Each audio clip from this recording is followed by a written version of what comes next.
Shane Mauss, how are you, brother? What's happening? I'm good. Not No, much. Just well, also in heaps. LA right now. Yeah, is I that where you're living have. now? No, I'm kind of doing. I don't know where I live right now. I'm kind of doing the van life thing. I had a crazy tour, and then I was like kind of in New York, and then it just made sense for me to be on the road, and now I'm like kind of doing promotion for some specials. So I'm bouncing between New York and LA, and hopping through like Austin and Nashville and stuff a little bit for the next few months, and then I'll be doing a big tour the second half of the year, and then figuring out my life after that. I'll probably move to LA in December and actually pay rent somewhere. Yeah, And yeah. until then, I'm doing the nomad thing. It's been Amazing. pretty cool. Have you done van life before? That seems like something I would have loved to have Well, done in the past.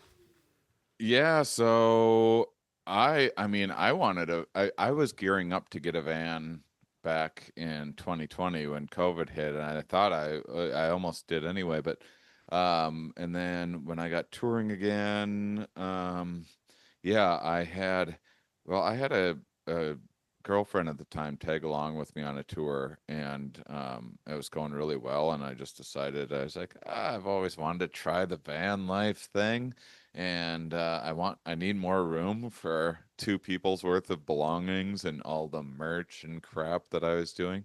So I was like, oh, let's try it, because we were really staying in like hotels and Airbnbs. So we just had the van's nice because even if you aren't staying in it, you still all I'm a huge fan of naps, so I just have a bed everywhere that I go, which is incredible. So like before shows, or like if I'm at there's been many times where like I get really socially exhausted at like any kind of social functions, or Hmm. especially like parties. And so a lot of times I'm like, well, I feel like it's too early for me to leave, but I could eat, and what I'll do is I'll sneak out and go sleep in my van for like At the party. 30 minutes, and then come back in and feel great, and like people didn't know I was gone, and now I just have like energy again. And so Genius. it's great. I take so many naps in the thing. So for a while, so I kind of like eased into it, For a while it was just like having more room, having and my shows, we added all this visual component to it. So we were doing a lot of Epic specials, by the big way. So good. thanks, So man. good. Yeah. But I had to like re-find all the venues because of the visual needs for the shows. And so we were sometimes doing it in like movie theaters and stuff that didn't have like a green room or anything. So the van like makes for a nice green room, and I Yeah, have like yeah, of a course. mini fridge and a sink, and like when it's really at its best, I mean, first off, it's pretty cool. It's an amplifier of moods for sure. Yeah, yeah. The good days are better and the bad days are worse. I have a joke about how like van life, it's like there's so many times where I'm just, like in the middle of nowhere. I found like some mountain on some federal land that I just am in the wilderness by myself, having this like completely magical, incredible experience, and then and like can't believe how lucky I am that I get to experience this like wild adventure that so few humans have ever had to ever gotten a chance to live anything like it. That's like a good day. But on a bad day, it feels like you live in a van. uh, it really just kind of depends on what side of the Murphy bed you wake up on. um Yeah. and that joke came straight from the heart. That is like, I really can't think of a way to sum it up any better than that. So I had the smooth transition because it was like the tour was, going really well and everything. And so, I was always getting like Airbnbs and stuff for my girlfriend and I everywhere that I went. And then she moved to New York. I went with her for a while, and we ended up going through a breakup. And I was like by myself, and then I could like kind of justify being in the van more and trying out the van life thing when I was like editing the specials. And it was also like it was getting hard to justify like 6 grand a month in like Airbnb fees and Yeah. stuff, when I can just stay in my van and like camp and stuff. And so I tried that like the first half of last year. I was doing a ton of van life stuff and then got on the road again, and it's pretty cool.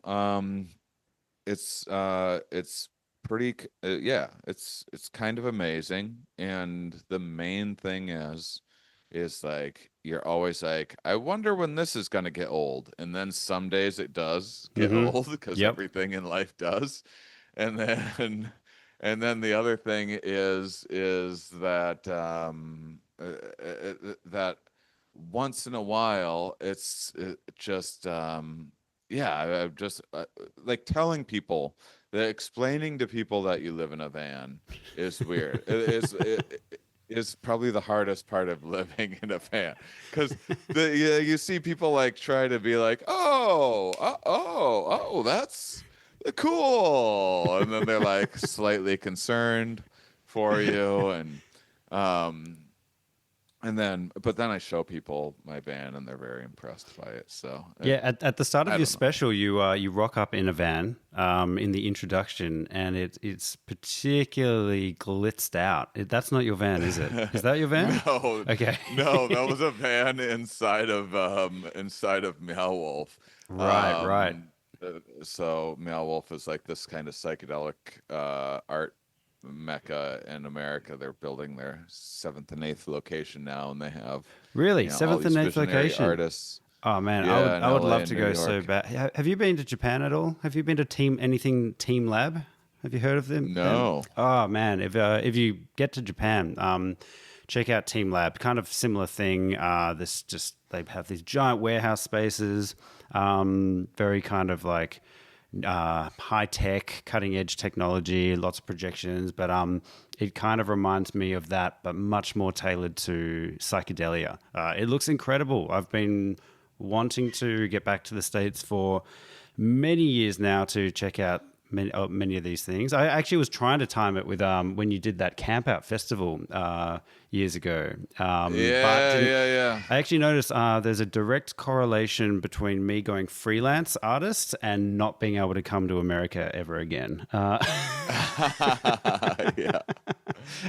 So I'll get Yeah, over there man. one day. And but yeah, your special is like incredible. Such a wonderful. You've got so many components of it that are just really speak to the I guess psychedelic culture and lifestyle, and like festivals lifestyle. Like your music is like instantly recognized. I think it was Dirtwire and Beats Antique, Dirtwire. possibly. Yeah, yeah, yeah. Yeah. I mean, Meow Wolf, I haven't been, but it just looks like an incredible place. Your It, VJ, Micahel Strauss, is incredible. And a lot of the art you used are artists that I know or oh, have nice. Yeah, yeah. been following for many years. But congratulations, man! It's so cool to see like a comedy special, or any kind of thing creative that is uh, cutting new ground, or actually something original. I mean, like I'm playing always playing with the trying to do format. something that no one else has done. Good, And good. that's a hard thing to do, You're a man. true artist then. Honestly, sometimes I'm like, what am I doing? Like, You're I doing could just just like fine. make a living in comedy clubs and stuff and not have to like torture myself making the hardest shows imaginable Do it. for tepid interest. Especially when it's like suddenly the algorithms will like decide that they're gonna like tighten up on psychedelic stuff or Right, something like right, right. that. But Mm. I have some science shows and stuff that I'm doing that I'm hoping these shows will be like a little bit of a proof of concept for blending art and kind of headier cerebral shows, and I can get into some other topics. I have this show Myth Understandings that I've been working on I like the name because it sounds like you're saying Yep.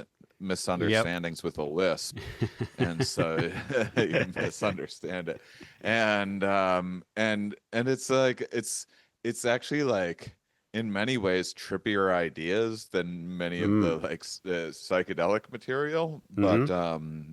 but you know, it's just kind of like musings on the evolution of consciousness and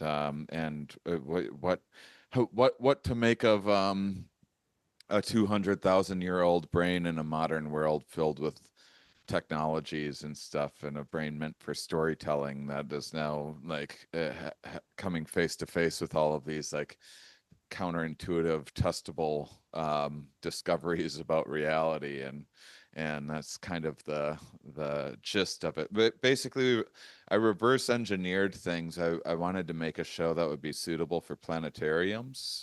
Because when I Right. was doing I did a Vegas residency with the psychedelic show, and the Vegas planetarium person at the university was a Here We Are, my science podcast, Here We Are listener, and invited me to the planetarium and was like, really, I was like, I don't know astronomy, and I don't want to have to learn a new. So it takes years to like learn a subject really well and to gain Mm-hmm. some mastery over it to make jokes. But I was like, if I am going to do a planetarium thing, it needs to have some stuff to do with the stars and stuff like that. So I kind of went back to like um, kind of astrology, like old like Greek and Roman myths, and then building on ideas of what happened when once we had telescopes and started seeing what the things that were originally myths, once we started going like, oh, that's actually just a rock in space reflecting Yeah, yeah. of the sun, and then what do you do with that, you know? It didn't stop people from continuing to build stories and create, you know. It still hasn't stopped people from denying evidence Oh and building and create no. at all. Well, I would actually, you know, I was just writing before this podcast. It's something I've been thinking about over the last several days, especially for whatever reason, is that because of the internet, you're now able to connect with anyone who shares the exact same crazy ass take as you do, Oh, you're and it describing like my podcast. I know, and it makes these things feel that much more real because it's like this anecdotal evidence, and then you can build on, you know, like if you were the only person, if you like had the experience of feeling like you saw a ghost or something, Mm-hmm. but there was nothing in all of culture or TV or anyone else like reporting a similar thing, you'd probably be like, maybe I was just like misremembering that, or something was a little goofy with my perception. But because there's so many other stories of this out there, that's just like confirmation of that being a real thing. And it's also it's hard for us to understand some of the more nuanced aspects of our evolved cognitive architecture that gives rise to those types of perceptions. It's Mm-hmm. easier to just kind of attribute them as real when you can just reach so many people that share the exact same beliefs that you had. So I'm just endlessly fascinated by that idea and like what the internet is going to be like doing to our minds, because there is this idea, there's like this there's this naive information um hypothesis of like you what you do is you just put all the information, you put all the information, all the perspectives, you just give it all to everybody, and then humans are just like smart enough to sort out like Yeah, what's sift through it. real and Yep. what's not real, and like make informed decisions.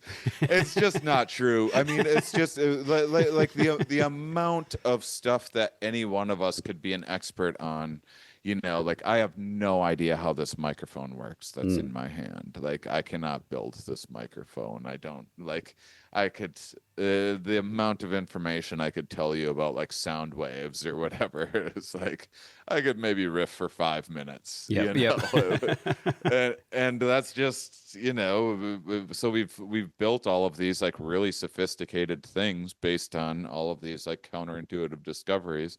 We don't really know how any of our modern world works, but we have to be able to like, we just kind of cross our fingers that systems are set up in a way that when you get on an elevator, you just know that that elevator has been built by someone who had some kind of licensing, and then there's inspections and like someone checking on that elevator from time to time to make sure that it's not rusting or whatever. And we're probably going to get worse at that with AI when new systems are going to be improved on by artificial intelligence. And I don't know if you're a South Park fan, but did you ever see that relatively new South Park episode where Stan's dad starts, they've got a broken oven, so he brings the kids into the kitchen, shows them how to fix the oven, and he calls the handyman because no one knows how to fix anything anymore. So it's all just like that's the instruction: call the handyman, and all the handyman basically become the 1% because there's so few people who actually know how to fix anything. Is That's funny. a good concept, a good Yeah, comment. yeah. But I am yeah, a AI South is Park even going to fan. I make that haven't seen that worse. one.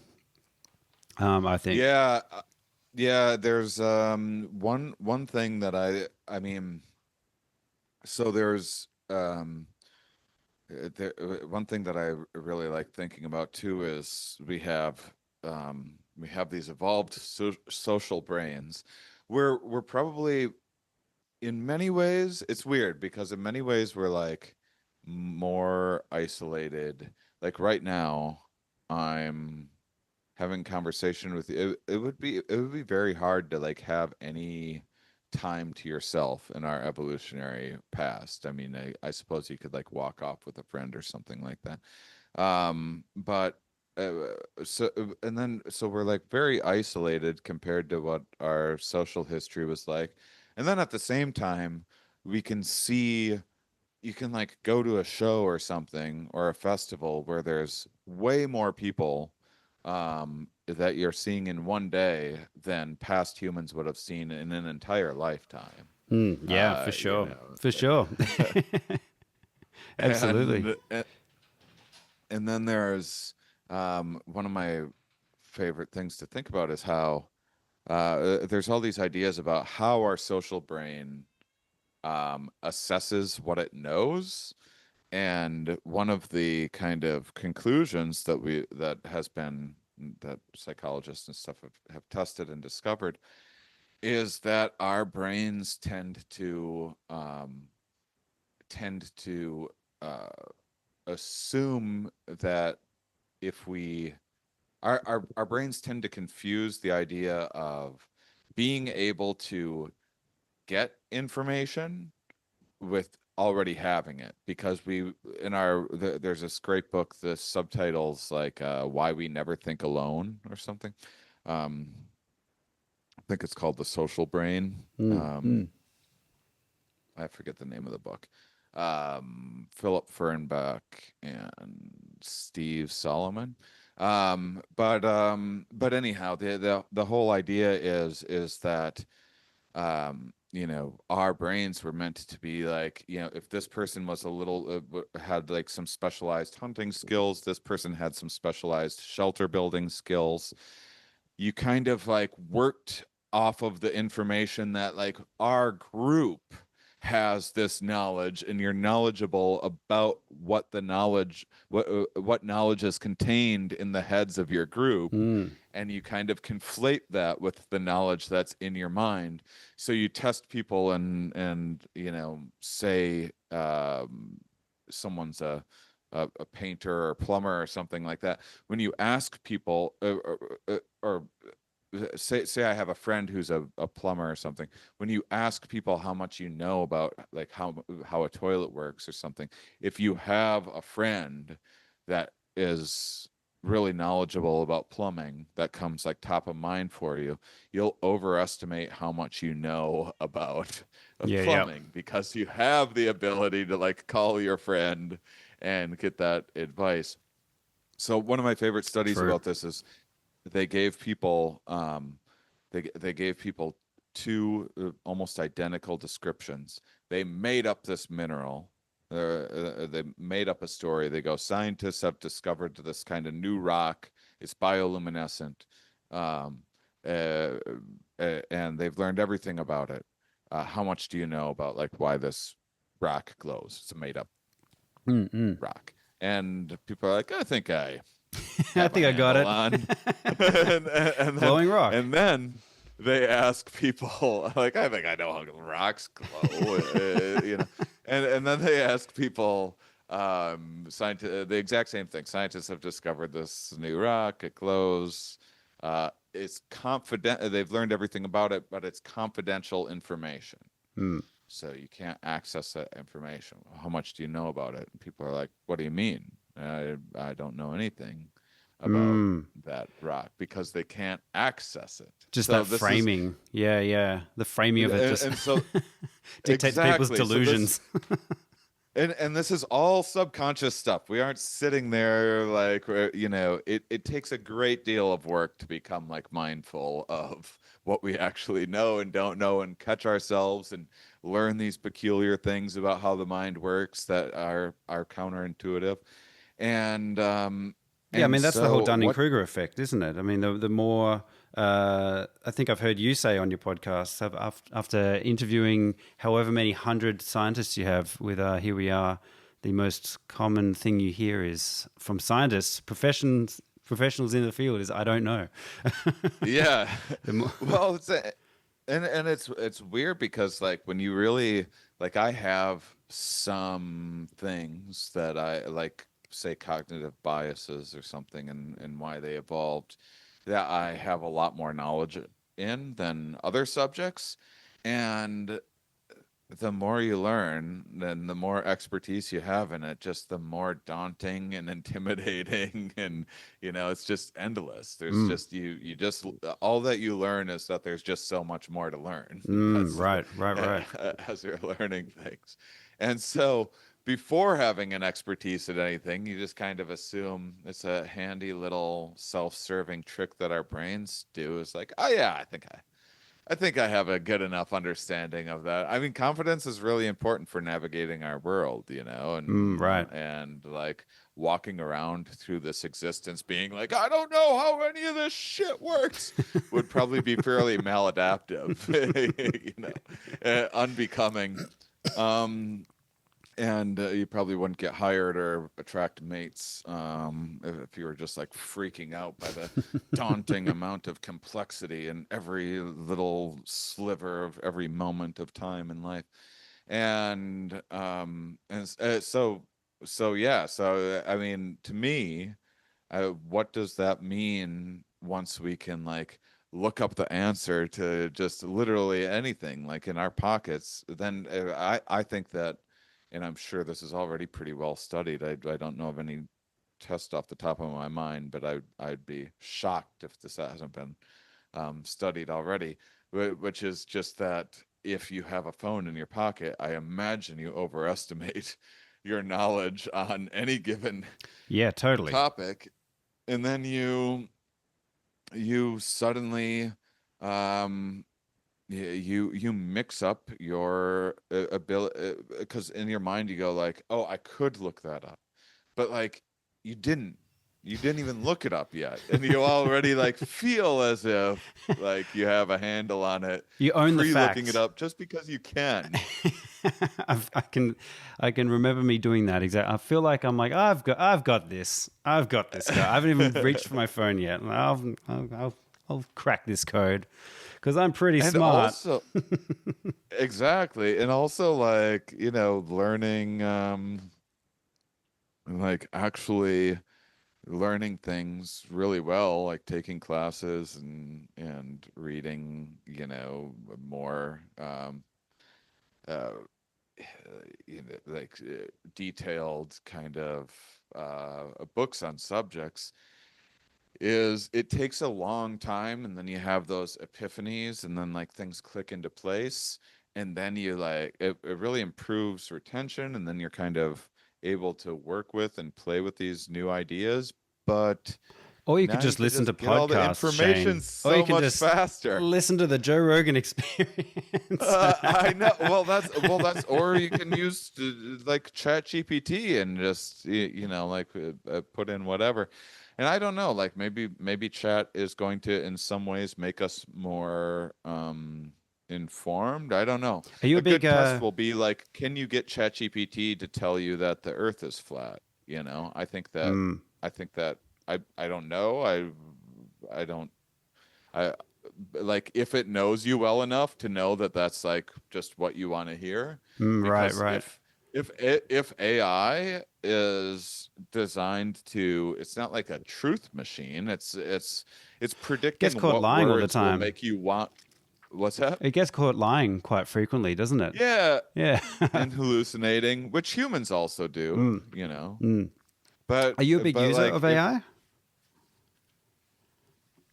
Like ChatGPT and things like that? Or yeah, yeah? I think so. I mean, I know that.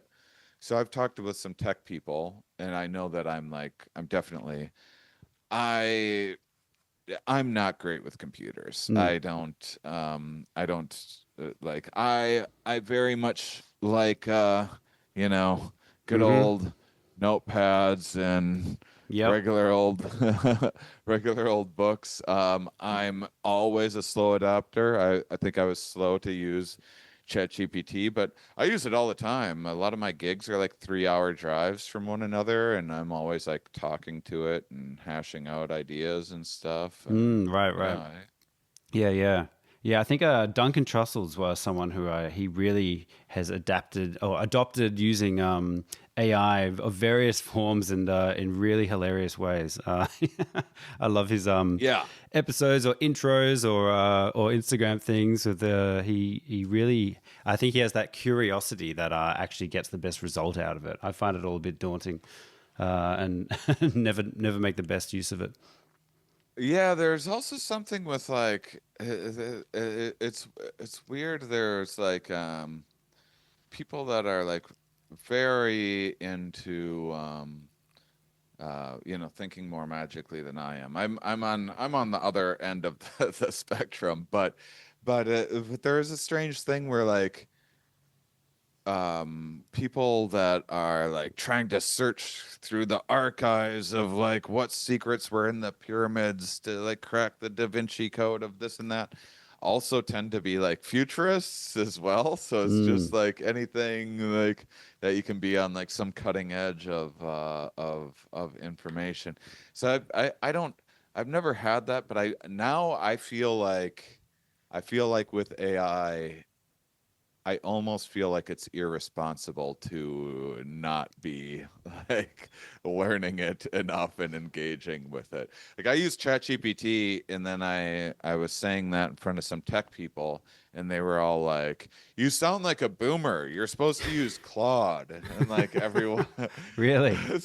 yeah. It's like okay, like if you're like 6 months behind on something in the AI world, you're like way behind. But then I Right. was at this. I mean, I think a lot of these people are full of shit too. I was at this Frontier Towers in San Francisco. It's like this futurist. It's doing this AI show that I got commissioned to do by someone at Arizona State University, Athena Actipus. This Cooperative Futures Institute commissioned me to do like the comedy aspect of a variety show about AI. And at first I was like, no thanks. And then because I just my gut reaction to anything computers is nah, I'm not interested. I don't want to learn it. But then I thought about how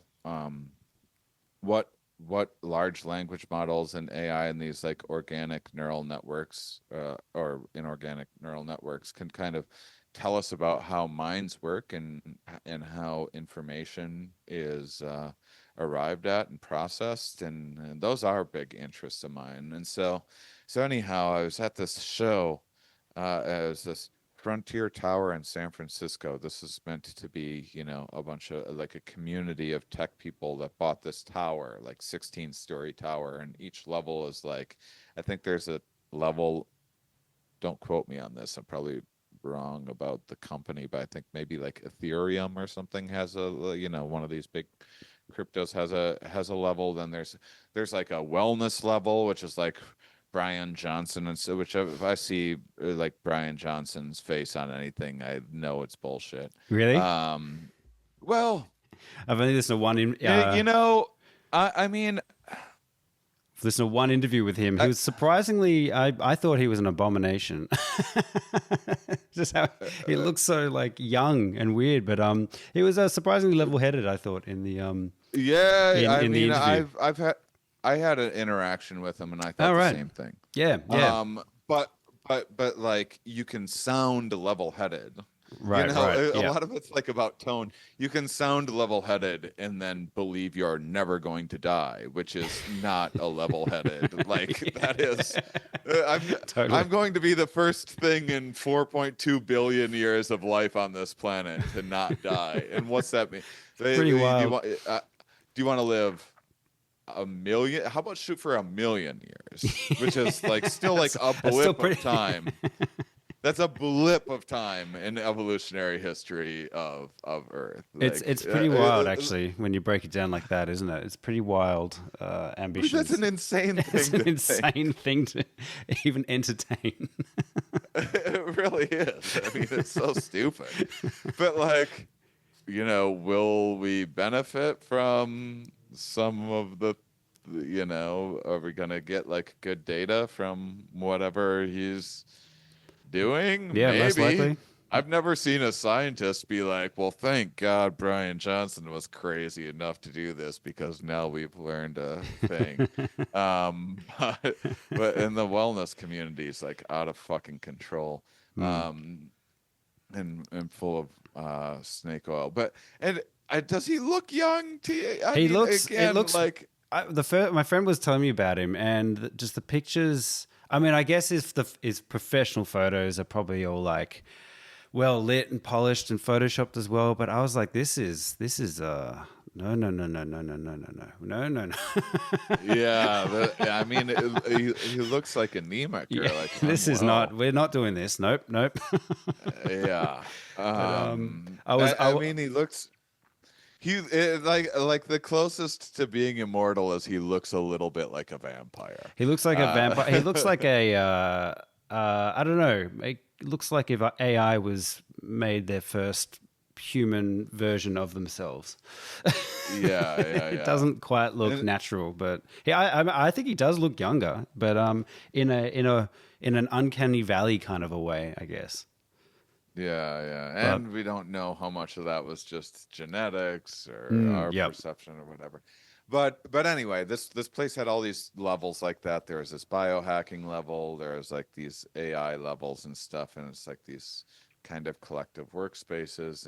And so I did it. I did this show in this one floor, and I couldn't find like water or anything anywhere. There's that AI vending machine, and which is like it was like 4 times as wide as a regular vending machine, and had the like you go to an airport and they'll have like the new vending machine with like the headphones in it and like gadgets and stuff. Like, whoa, I've never seen a vending machine like this before. Look at this futuristic vending machine. I love when they try to make vending machines like seem like more than they actually are. There's always some like new fucking skin that they're trying to put on the thing, to like make it look like, holy shit, I thought I knew vending machines until I came across this one.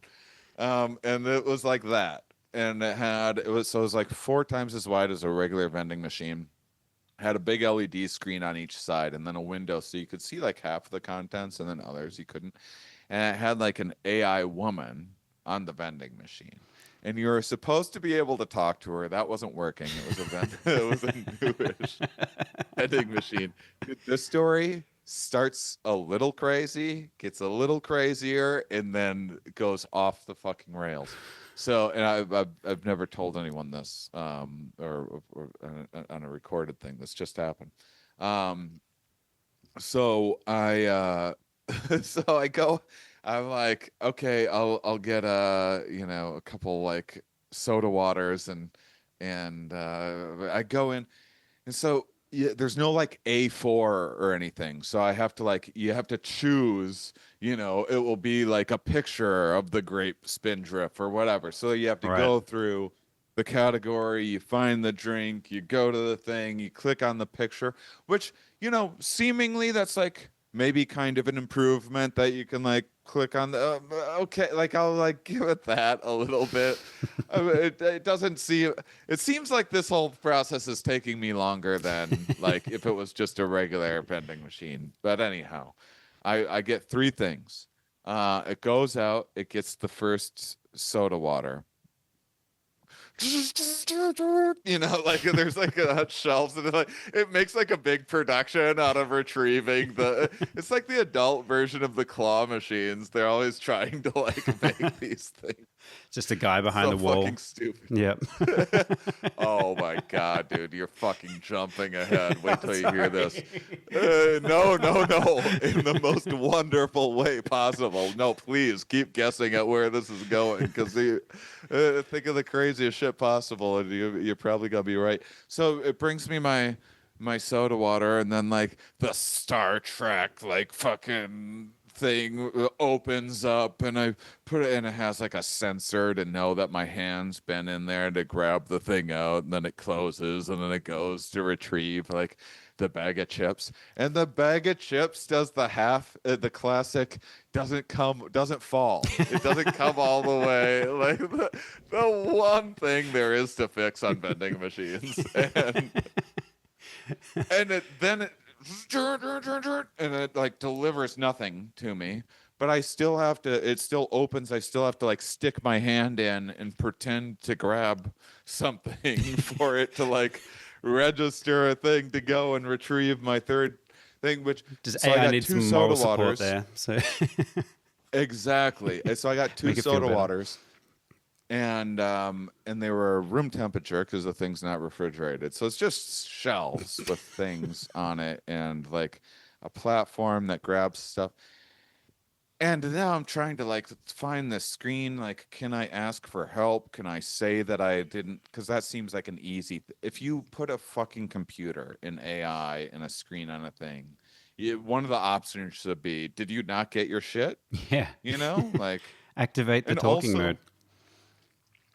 and like, also like, presumably, if you made an AI vending machine, wouldn't one of the innovations be that like this thing like does its own inventory and like has little cameras or sensors and like knows how much of whatever is on a given row and like orders its own stuff? Like that was the big innovation that Walmart had, which made Walmart like 40 years ago or whatever, was that they had this automated inventory system, so no one had to like go through all the shelves counting everything. It just Right.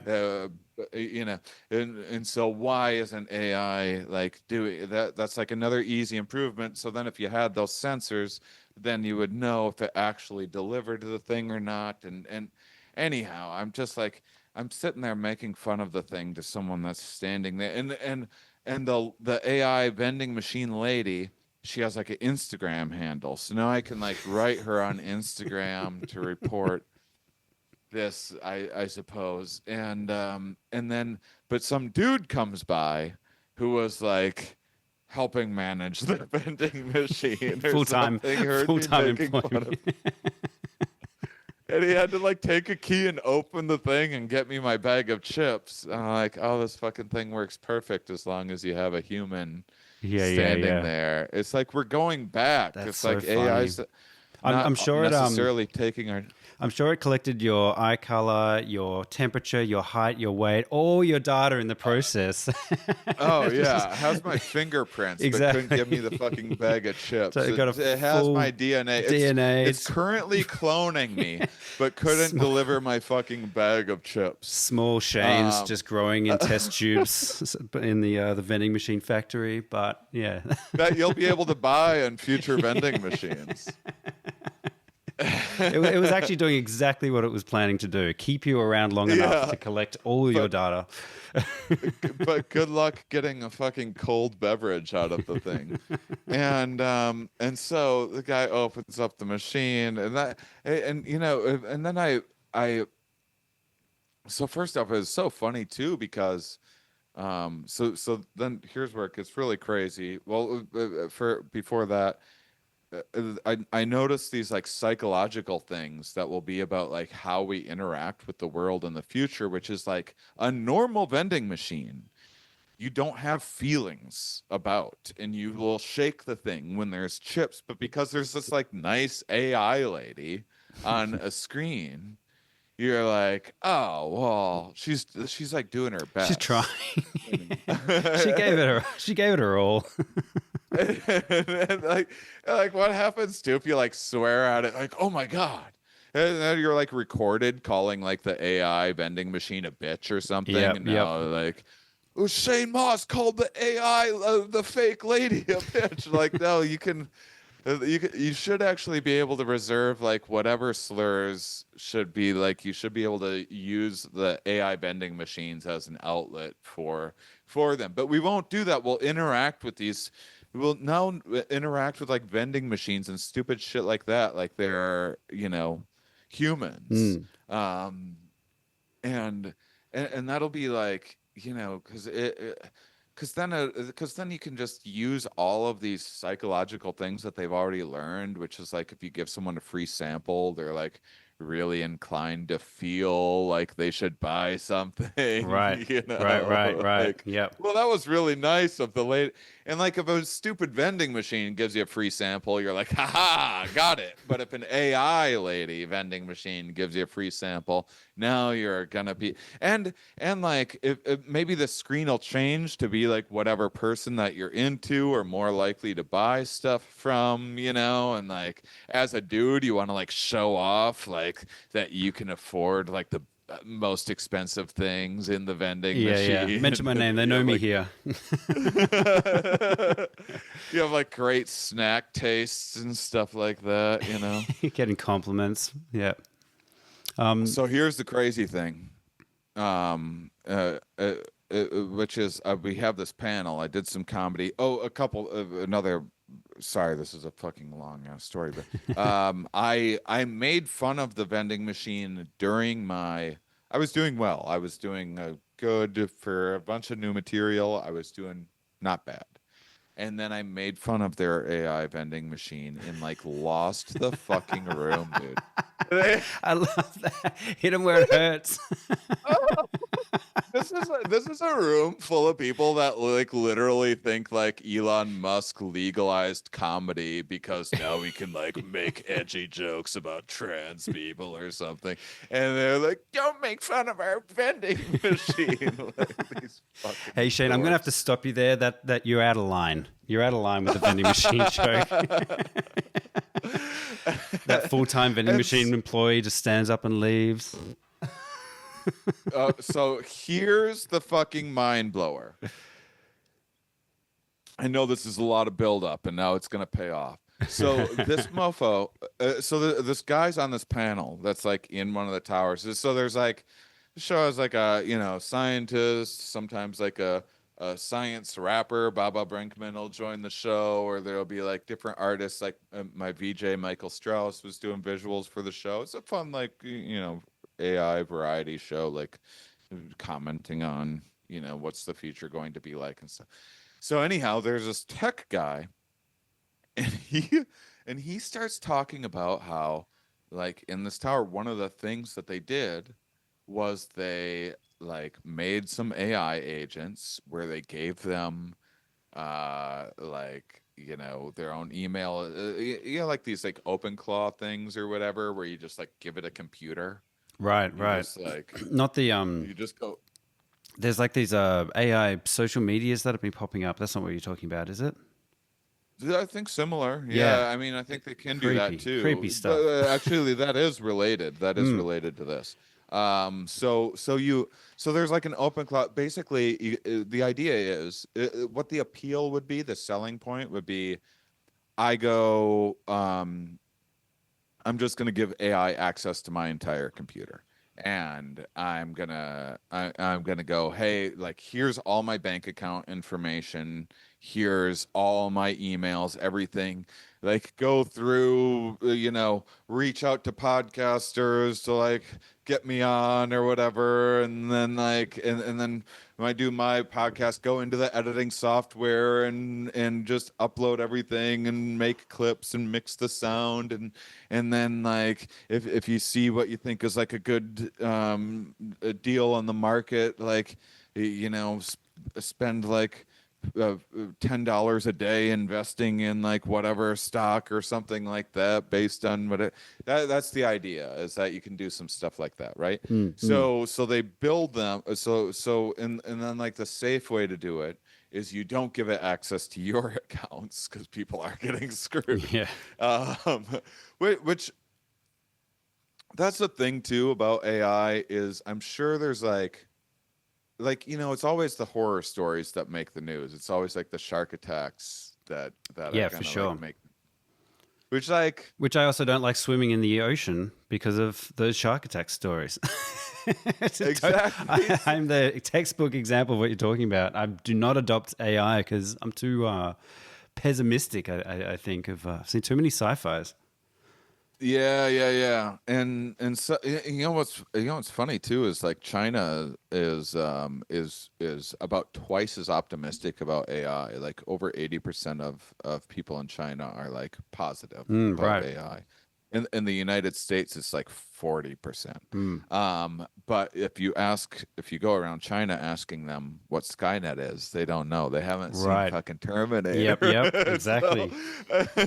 and so anyhow, this guy, he's explaining that what a lot of times you do is you get like a Mac Mini, and then so this is what people are doing, and then you like make an agent, you give it like access, you give it its own like cloud account or something, you give it its own email, like Gmail account, you give it like maybe you start like some sort of crypto wallet for it or something like that, or some sort of financial wallet for it, or you start a LLC and give it access to whatever. And so then and what they're doing is just going, okay, here's, you have like $100 or $1,000 or whatever to start, or 10,000, whatever they're spending, and just go out and make money in whatever way that you think you can, and like, and just see what happens. And what a lot of these AIs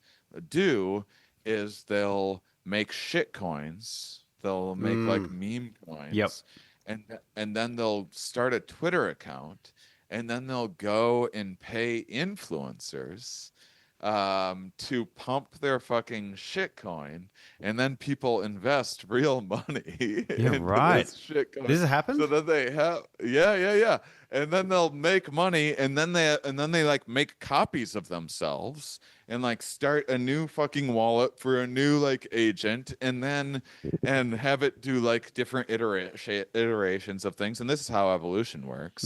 And this is it's just, you like make a copy, and then you have these like slight mutations here and there, and you don't even really need a mutation, because the ecosystem's always changing. So you can make an exact copy, and it will behave differently in Right. a different setting, because minute to minute the ecosystem's changing.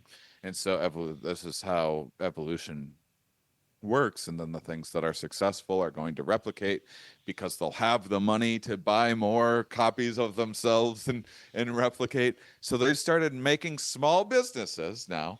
And one of the fucking small businesses that AI created was a fucking AI vending machine business. They like hired a fucking thing as it was getting set up. And, and that's such a fucking wild. Well, Uh, they like clearly see it what? as a category that needs improving. If Yeah, well, and then they're like, well, these suckers will get a kick out of this vending machine. These people pumped on AI. But that is just like, and then had me think because like I don't know how much the laws differ in different areas, but the corporate personhood stuff of like you give a corporation the rights of a person, but then they can go bankrupt. So if you eventually just have like all these AI run companies, they're just like no one's even making a choice anymore. It's just hey, and then like banks are investing in and giving loans to like an AI run thing, and then it decides one day that it's going to start a bunch of fucking stupid vending machine business, and then and people are excited about it for a little while, and then shit hits the fan because people realize that they don't care for AI vending machines because it's room temperature sodas and that doesn't deliver the chips, and you need a fucking human attendant like it's an old school elevator or something. And now these companies are gonna like AI companies will like claim bankruptcy, and then our tax dollars will be like bailing out just like shitty AI ideas. every single time, every single hypothetical I play out involving AI, it just goes to absolute doom. I think that's why. Are you? How do you Yeah. like? Are you optimistic about it? Do you find it a fun, exciting celebration of scientific advancement, or do you think this is ushering in some kind of demon entity, like or Skynet, or are you kind of somewhere in between? That's a really good question, and it's one that I find myself asking quite a bit. I think I default into, um, I think it's going to ruin humanity, but I lean towards I wonder. destroy humanity, but I mean, it'll be but fun it's along the first way. off, it's not going to be like a Terminator type thing. It's not going to like be a sky. I mean, I suppose it could like launch drones or set off a nuclear holocaust or something like that. My guess is it's so much more pathetic and stupid than that. It's Yeah, just my gonna be. biggest fear is that my kid will fall in love with a bot. I think that's I just That's your biggest fear? well, it's one of Oh, them. that's not. It's one of them. I just think that's just oh god, no, please, please, no, please. It's Can you already give me one happening. second? Yeah, of course. Sorry, No, you're fine. I'm just gonna make a coffee. See, if I had a robot in here, I could just snap my fingers. Instead, I have to stand up. I have to get off the screen. I have to open a thing. I have to push a button. Who could even live like this? So that's when I am kind of like a little bit of an optimist. Well, I was talking to a friend of mine yesterday, and I mean, like I said, some people just use it. I just use it for the stupidest. I don't really use it, but really dumb questions. Whereas he's running legal questions, and he's looking for business ventures, and he's putting every single contract through. And I've got other friends who upload photos of their house, and then they're just doing design alterations of like different furniture and things. Like really, really smart ways of using AI and making informed, smart decisions, which is not me. There's so many positives. Right. I mean, and so that might be the thing that like all of the positives might be like, a deceptive enough carrot to make us all like play along because it's like, I can now when I'm driving, like I'm in LA right now. And then I'll need to my next thing is I'll need to drive to like San Francisco and then Phoenix after that. No, I could be like, hey, I'm driving here on this day, here on this day. I want find me some good like campsites, find me some cool roadside attractions. I want to like stop at a rock climbing gym and some like stand-up paddleboarding options to break up the drive. Mm-hmm. Give me a couple like look up some maybe some restaurants that have been on like diners, dives and drive-ins or something, you know, like on a TV show or something like that. Some notable like You're kind of hole selling in it. the wall type things, You're making me want to and use it it. will put together this incredible itinerary that's just so it's anything where it's like I could sit for hours and just Google each city along a route and be like, Mm-mm. what is the best city here? What is the best like rest area around here? Or I can have AI just like quickly go through and do all of that. And then I mean, I use it as a research tool all of the time. Does it write jokes? When How is it at writing jokes? You've definitely tried it. yeah, it's well, so first of all, I imagine like it dad knows joke I level is what I'm imagining. well, it depends on what you're using it for. Yeah. So, one, so the most important thing that I need for, so say my myth understanding show, what I really need first and foremost, I don't have so much of a problem like the writing jokes is like the real fun part. What Yeah. Yeah. the hardest thing is making sure my ideas are like clear and organized, and I have like a pretty like disorganized mind. And so to see my own ideas reflected back in an organized way and to have like a structured outline of ideas Helps you think. is Yep. so Yeah. helpful. Yeah. Yep. That makes Um, sense. and it's good at like checking things that I hate doing, like naming shows and creating bios or like a press kit or something like that that Mm-hmm. I need to add a press kit to my website. That's the sort of thing that makes me like fall apart, you know, that makes me like feel overwhelmed Me and I too. don't know where to start and I guess everything else. very And you can similar. put it I'm exactly the same. you can put that shit in chat and it will just boom, here's everything that you need, here's how you need to organize it, here's this, and then like here, take a look at my website page and offer suggestions, things like that. It's incredible.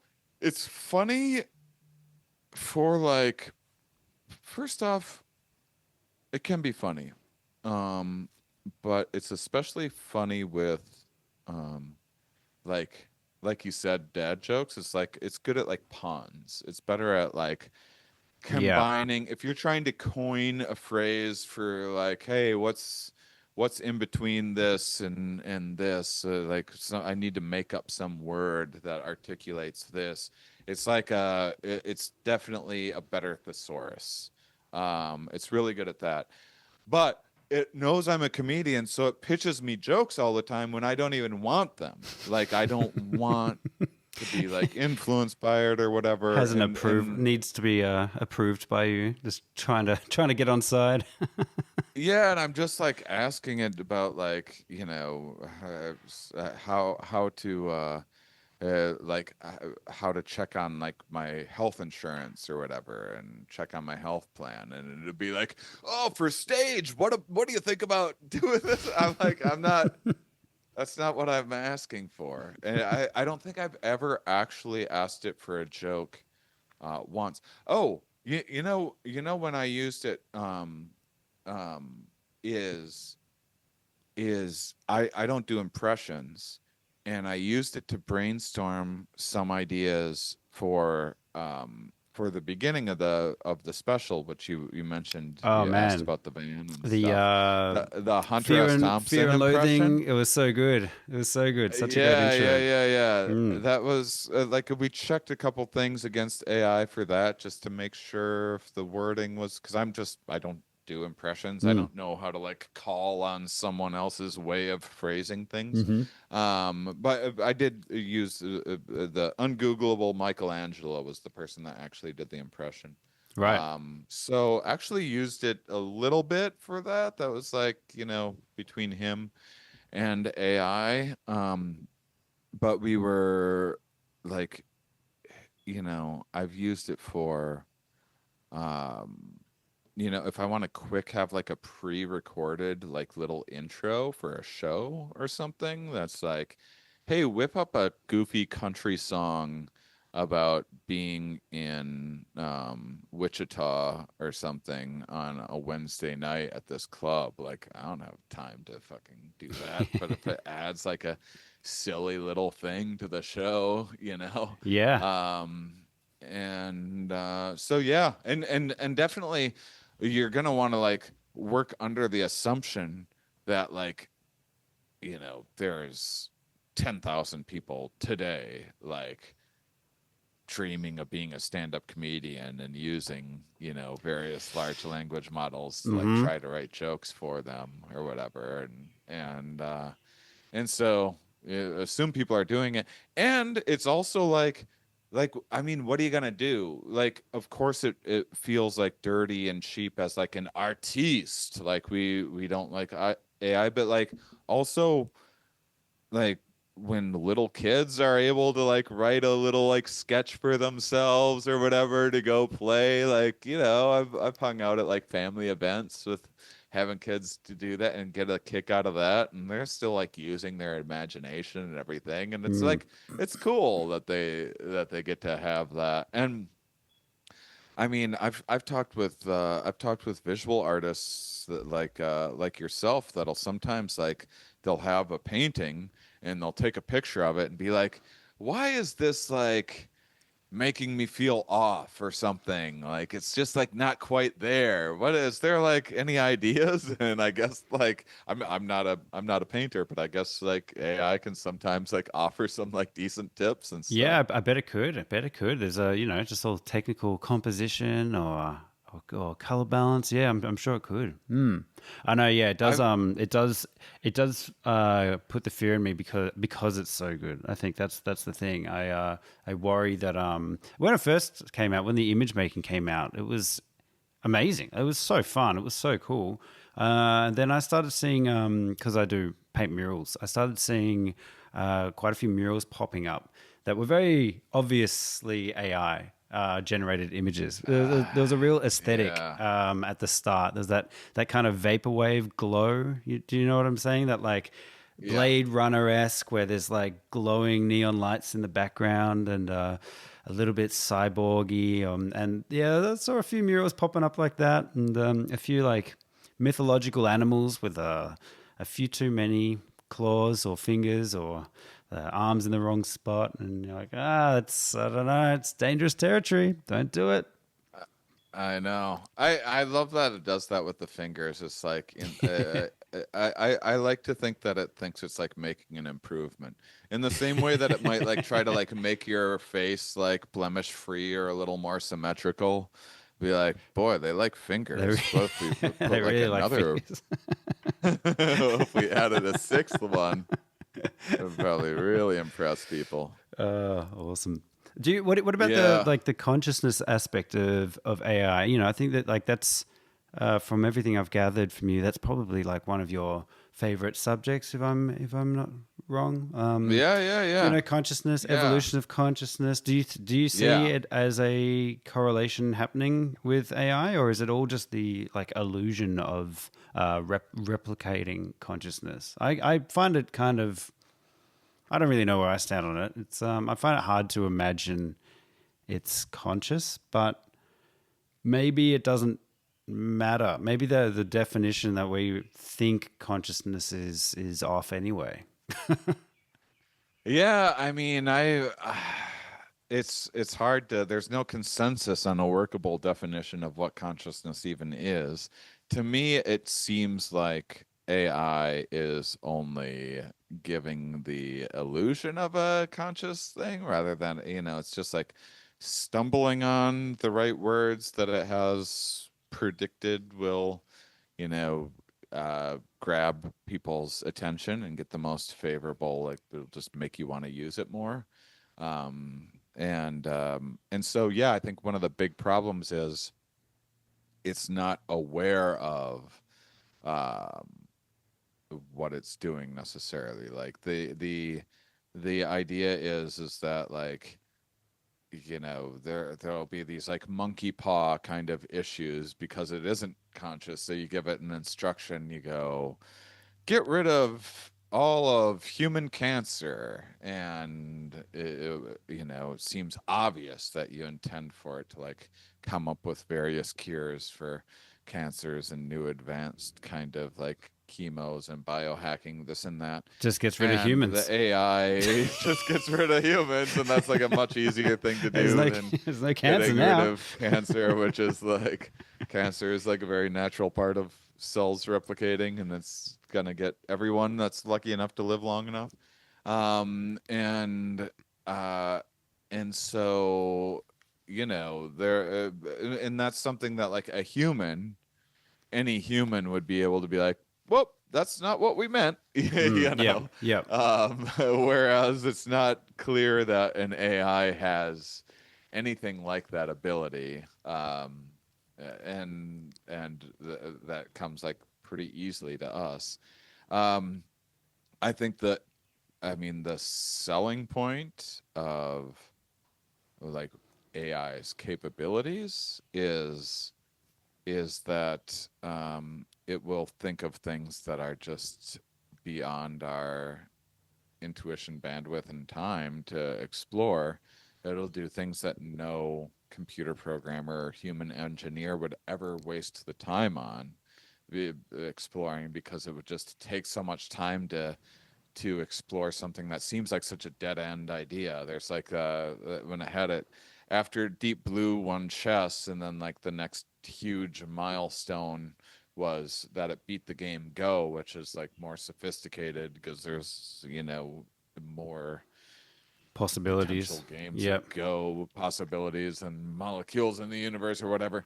And and then it played a grandmaster, and there was like some famous like move 37 or something like that. That was like no professional Go player would have ever in a million years thought to play this move, because it seemingly like really dumb to play. Mm-mm.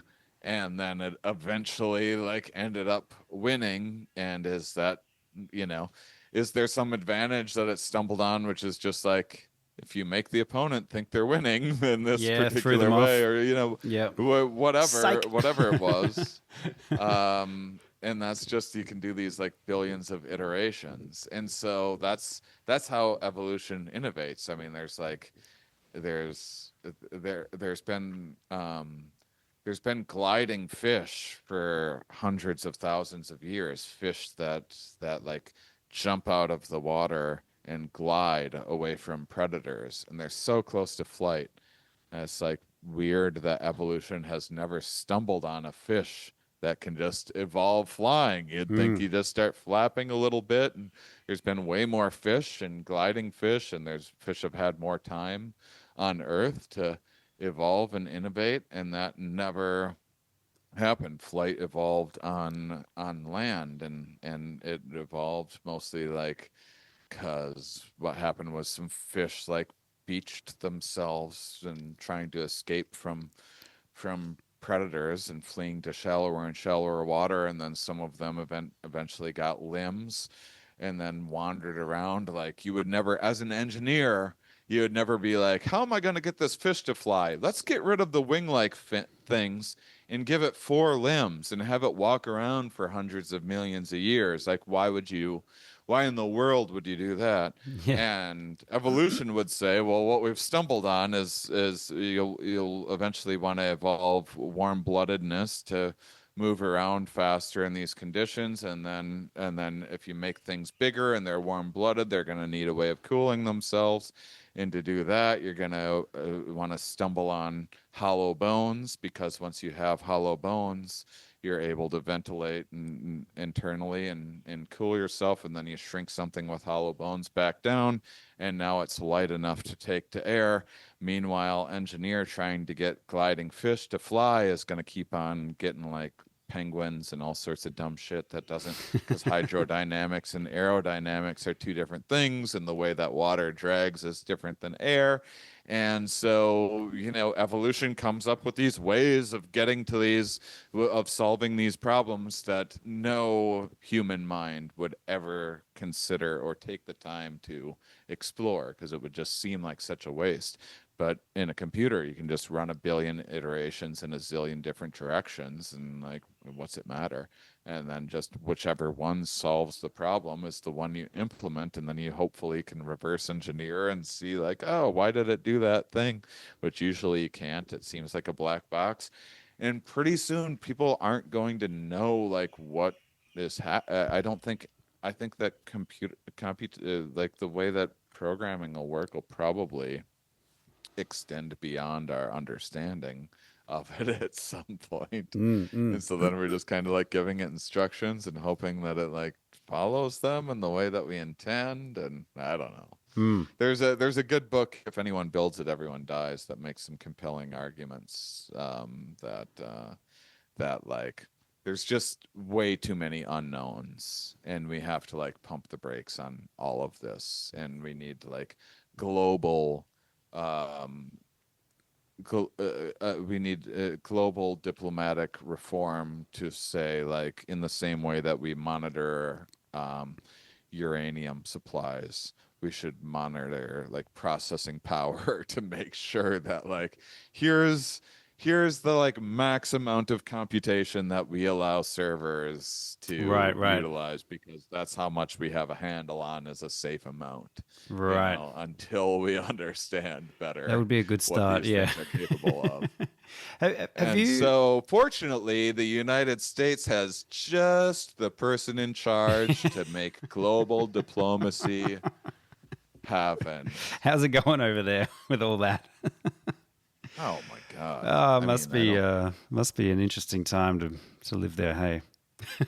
I mean, it's like you can't even look at the news. It's like you Yeah. just like, what am I gonna do? See like the fucking new horror that like this incompetent fucking Buffoon.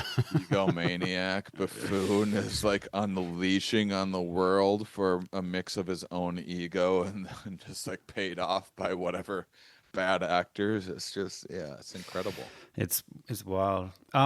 What do what have you given much thought to simulation theory at all? I feel like simulation theory is kind of like, I didn't really understand it. I listened to a few podcasts on it and kind of got my head, but it does kind of seem like almost a bridging gap or something in between that magical thinking and scientific explanation. I was wondering whether you think it's, have you given much thought, or do you think it's a kind of a wacky idea? Well, I mean, it's not that I think that it's wacky, as like it's, yeah, I mean, it's very likely that we're in some sort of like some iteration of a of a thing that like, but I don't I don't think that there's like necessarily like a programmer like meddling with our Mm. lives, or a way out of the simulation, or seeing through. And I think that also whenever there's explanatory power for like why we come up with these ideas, that I tend to think about the way in which, so we have these, human psychology is has a lot of this embodied cognition, which is that the way in which we make sense of our internal worlds is based on physical realities, because of the way that the brain evolved. It started with um, uh, it started with kind of this reptilian brain that's able to like move around and have, kind of a reaction if something's too hot or too cold or whatever. And then it had a limbic system built on top of it that turns these things kind of into emotions, and you have all these emotional drivers that kind of sum up a lot of experiences in these sort of rules of thumb. that were built on top of that. So then you kind of feel a certain way about why you should move in a certain direction, and then you have a cortex built on top of that. And then we had all these like fancy kind of philosophical ideas and metacognitions that were built on top of this pre-existing neural architecture for understanding our sensory information. And so we have like, so you can tell within language we have all of these physical metaphors for making sense of these like philosophical concepts that really have existentially have nothing to do with physicality. And like from an alien anthropologist perspective, if an alien came down to see, like they would seem peculiar. Like right now we're having a deep conversation right now, like why deep is a physical characteristic Mm. that we attribute to an aspect of cognition. Or someone can be shallow, or you might call someone bright or dull. There's all of these physical attributes that we're ascribing to these like ethereal kind of um, mental states. And so we do that to make sense of things. So we've had like, if you look at like even the concept of ideas through time, it's changed through technologies, which is like you looked to the stars, and so you had like a twinkle in the eye, or you made fire and you Mm-mm. had the spark of the idea, and then the light bulb comes around, and then that becomes the archetype of the good idea, you know. And then we have like vehicles and transportation, and suddenly like we're running on all cylinders and really chugging away and in life. So no one was chugging away at anything before trains existed. You know, we had other words of describing that kind of state of being. And so in that same way, we computers come around, and now we talk about like having these big downloads and having bandwidth Yeah, and yeah. the It, networks and stuff like that. And so because of that, I it's think that it is a little too easy for our cognition to like come up with this easy idea of like, hey, we're in a simulation, because we can see that we are running, you know, computer simulations and stuff. So Yeah, it's I don't, funny, isn't it? Like how much our thinking is dictated by the framework, isn't it? And I mean, I've even noticed this because I think I'm much more magical thinking than you are, where I will go down rabbit holes and entertain them. I like to think that I don't get yeah. married to ideas too fiercely. Sometimes I've definitely been guilty of that, but Yeah. wrong all the time. But That would be an incredible wedding, by the way. Like, how come no one's ever done that? what's that? Married one of their ideas. Like, like have a whole ceremony. Just to one specific idea. Yeah. Totally. Till death do us part. But I've noticed how much my relationship to the world can change. Literally, my perception of the world can change, and my reactions to the world can change based on ideas that I'm entertaining. I think, like maybe the most obvious one would be very religious people versus not religious people. I find like sometimes very religious people, no offense, but probably will be taken, there's sometimes a look in their eye, a look in their face of this kind of like, I don't know, knowing that God's got them, and it's, I find it very hard to relate to like super religious people who, I think Yeah. actually in all my talking to like conspiratorial people on this podcast and exploring the hard religious people, the hard religious Christians, I find sometimes the most scary.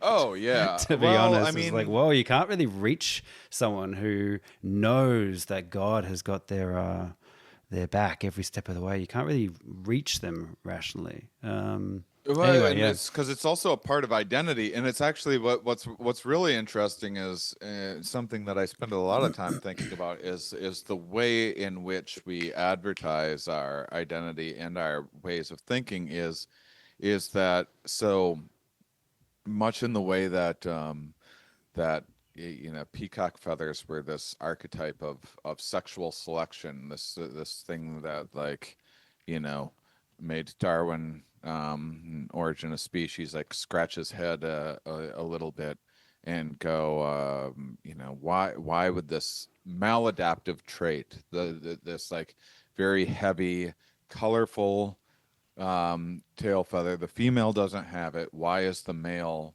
have this heavy thing? It not only makes him stick out to predators, but also weighs him down.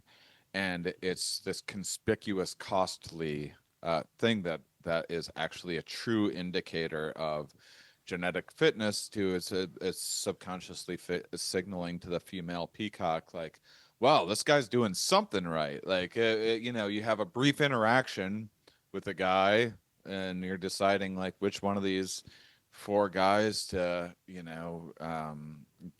get the sperm, and then have to go through making eggs and everything involved in that, and feeding the offspring. Which one, whose sperm to get, and it's the guy with the costliest display. Also, the having this symmetrical, colorful display is incredibly energetically difficult to do, because it's also you're a lot more prone to and vulnerable to parasites and bacterial infections.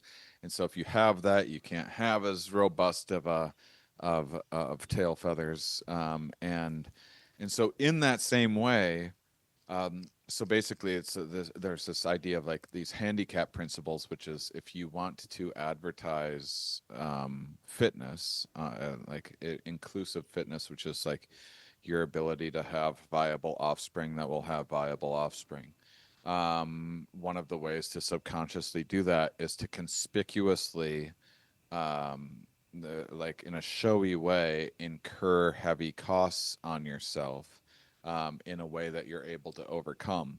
And so then there's all of these like ideas and in-group signaling, which is that, um, if you think about, certain religious groups, or like gangs or biker gangs or something like that, that have like a very showy display, there's a big cost involved, because it actually alienates them from the rest of everyday life. But because of that cost involved, it is like an honest signal of commitment to this in group. Right, I got right. the tattoos, I'm wearing the like ridiculous thing, or whatever.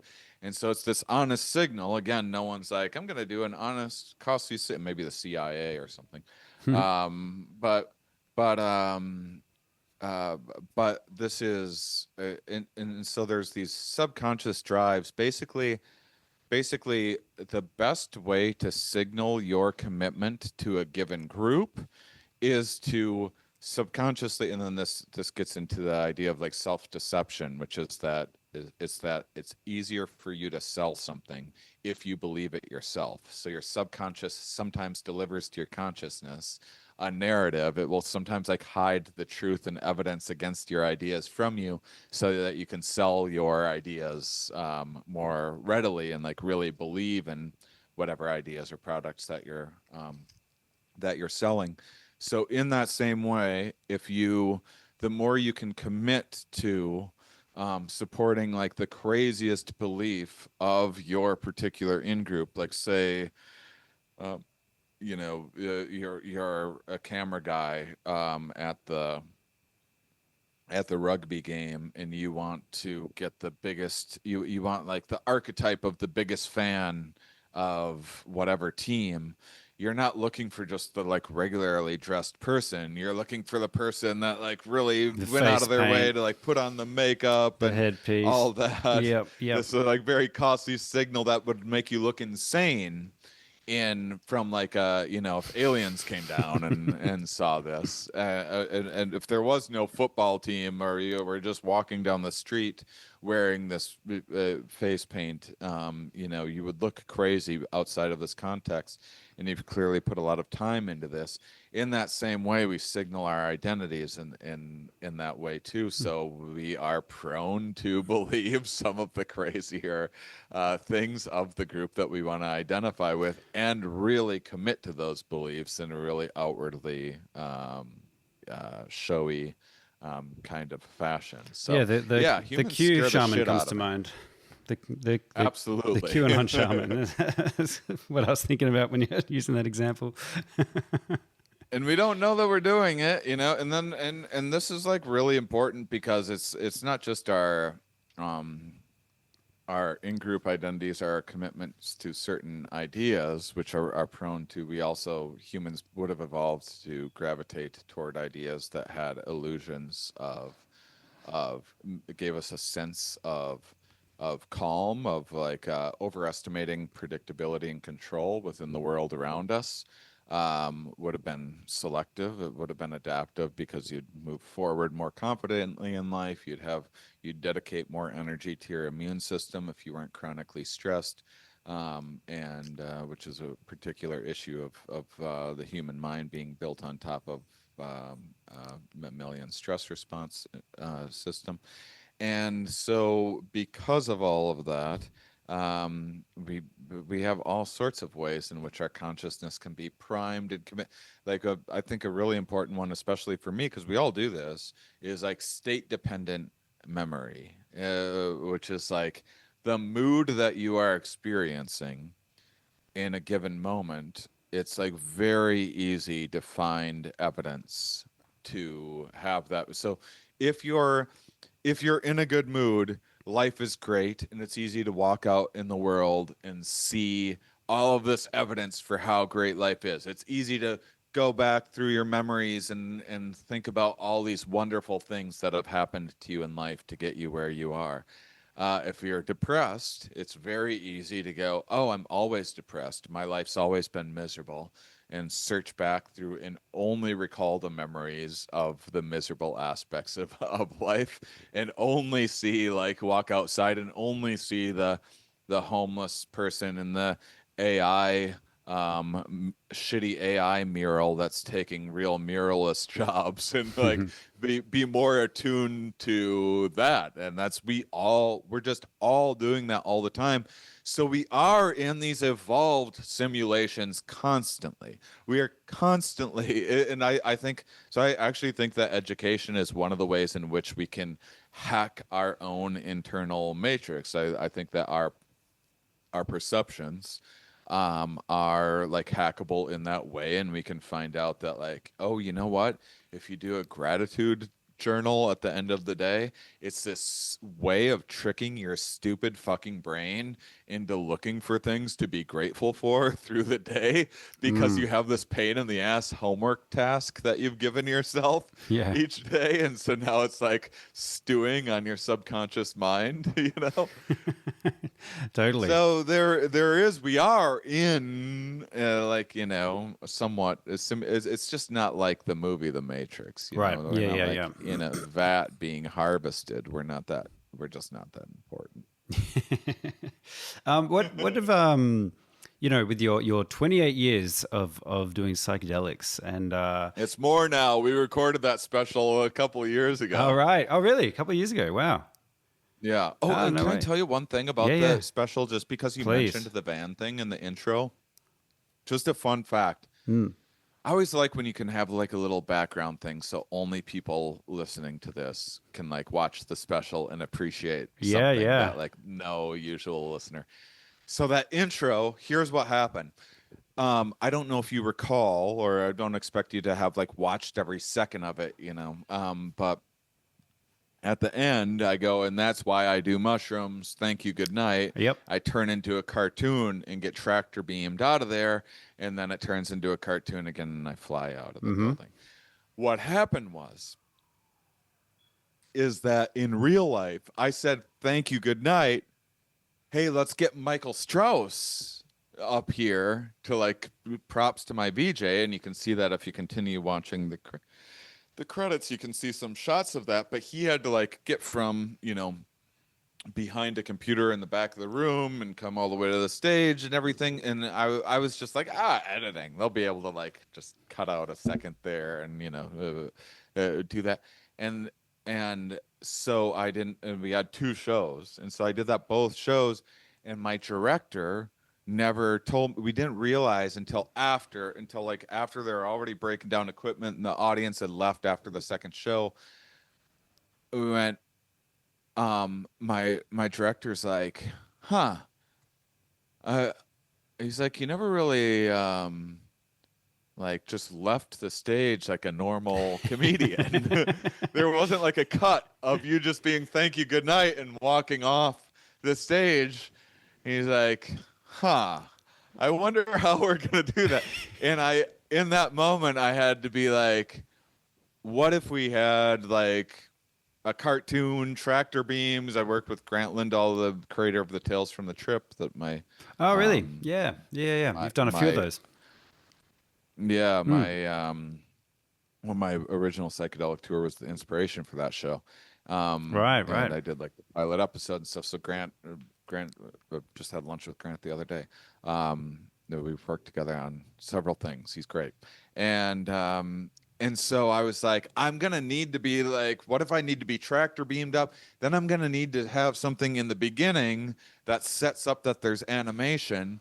And Meow Wolf is like this very like, they're really strict about what you can shoot inside. It was the first Right. special ever Yep. recorded, and they're like really strict about like after hours things and stuff.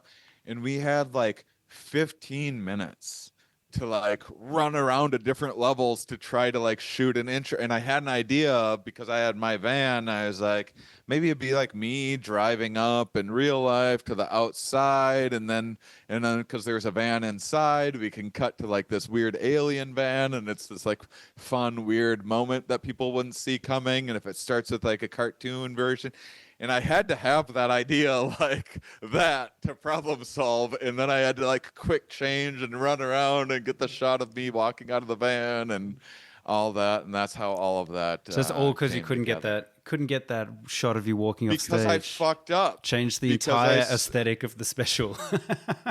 absolutely did. That's so awesome. And we were supposed to have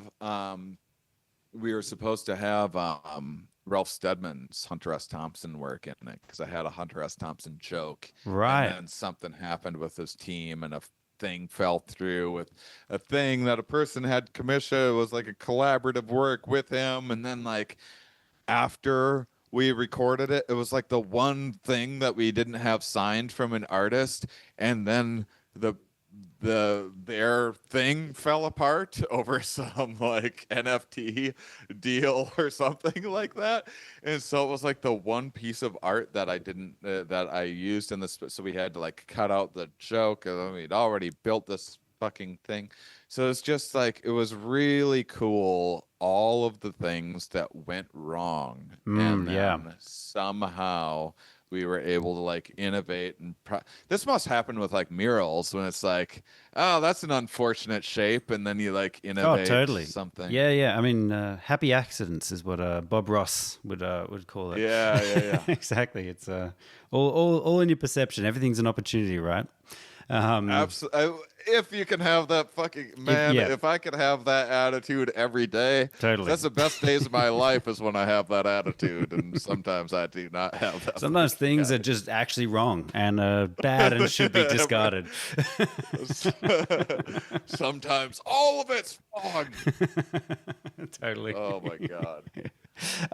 Yeah. Yeah, I was wondering about, like, with your vast CV, vast resume of psychedelic use, your Yeah. That's where your we were. interest 30 years in of tripping balls. in consciousness and everything. Like, what do you feel that you've learned about consciousness through psychedelics? I feel like psychedelics are so often it does kind of promote a lot of magical thinking.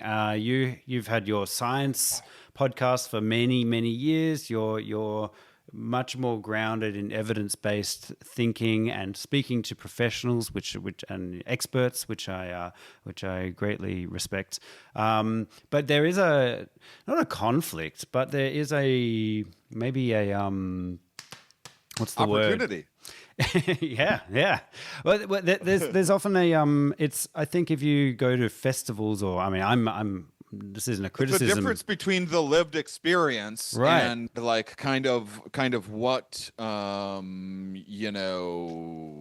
what would sometimes be called reductive scientific analysis would would say about But these things. There's I've a I've bit of a I've chasm. I've heard you speak on maybe podcasts, maybe it was conversations we had. I can't remember, but sometimes some recollections of psychedelic experiences, particularly with the more heavy ones, ayahuascas or DMTs or whatever. Yeah, You've described certain coincidences that are like, wait, what? Almost like glitches in the matrix, like yeah, or absolutely, you've experienced something and someone also tripping saw the same thing. I think I think I've heard you describe certain absolutely. things. Oh How does yeah, your and brain? also Yeah. Oh, and go. also Yeah. within the experience itself, like I do the best I can to rid myself of any skepticism before, say, entering a DMT Mm. space, Right. and Right. just clearing my mind to the extent that any of us can, or Yeah.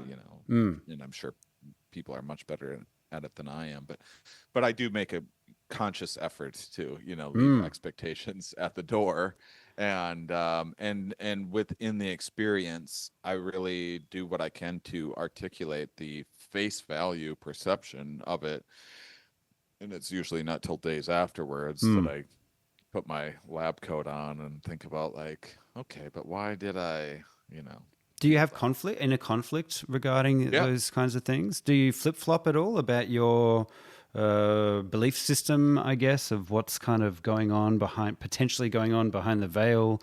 The old debate between it all being generated by your mind, your brain, slash maybe we're actually seeing a bit more of what's going on. It's or our perception is actually receiving more, and therefore these DMT entities, for example, maybe they are entities or bodiless forms or whatever, and we're just able to see them. It's a constant debate that I've flip flopped over the years. I'm wondering where you're totally. making sense of all that with such a enthusiasm for psychedelic exploration mixed with that rational Yeah, mind yeah. is that. Yeah, enthusiasm for both the Mm. psychedelic, the wild and psychedelic experiences, and I it's tricky because um, in integrating, I need to recognize that the brain's like often like prone to wish thinking, and it's like you can talk to the person that is the most like, no, you when you do psychedelics, you are actually interacting with entities, you are actually Mm. having you are actually seeing through the matrix, and you talk to that person and you go like, oh yeah, I saw this like purple goddess woman or whatever, and they're like, see, there it is right there, evidence that you're, and then you go like, oh, but then I had this 5-MeO experience, and then where I was just like in hell and realized that's where everything goes. Yeah, I'm It's sorry just your like experience pure torture. was a rough one of the And 5-MeO. It's that's some heavy shit, that stuff. that is, yeah, yeah. Oh, you listened to me on Pete Holmes or something Yeah, yeah, I talking did about listen to this? you, Oh, nice. Yeah, yeah, you yeah. and Pete. Yeah, Uh, yeah. um, yeah, and so people, and then people like to will be like, "Well, what did you eat that day?" So Right, like right, right. they and Which could so totally be a factor. Which could oh, it totally. could. Which is like, so why is like the song that I'm playing for somehow influencing like the Matrix or whatever outside of me, or whatever these worlds are, if it's not in my head, is something that I, things like that are what I come back to. But I would say that um that yeah, I I just find it really interesting having these wild, hard to explain experiences, and coincidences and things. But again, like you were saying about the more religious, more dogmatic people that like have the wild look in their eye and Mm. are that much more committed to the beliefs. All you have to do, if you want to see like who's off the rails and who isn't, just go like, I have all these highlights on Instagram from the new special. At the time we're recording this, there's like the fourth one out or whatever. go to those and just read the comment sections. Yeah. And it's always the person that's, oh, I gotta find like a fucking good example of this. Where did I stick my phone? It's amazing. There's this it's always the person that is like the most committed to the the belief that is like, it also is like, that's the belief that you're that committed to, you know. It's like I have a thing about squirmy vision, how things are like Yep. squirmy on LSD. And one of the comments recently was like, just in such a matter of fact way. It was just like, I wish I could find exactly. So I know I'm not butchering it much. It's probably crazier IRL, but it was how it was like. Well, actually, squirmy vision is technically the gateway to the matrix, and everything past that is the matrix, and before it is not. And Yeah, Shane, didn't you know that? They said technically. To like, Didn't you read the book? Technically. Did you read the blueprint? Not to fill you with too much jargon here, but that was technically the gateway to the matrix. Like, just to say it in such a matter-of-fact way. I mean, I come back to I don't know at the end of the day. Yeah, me too. Like, Me maybe too. we're in the matrix and Yeah. all that. But even within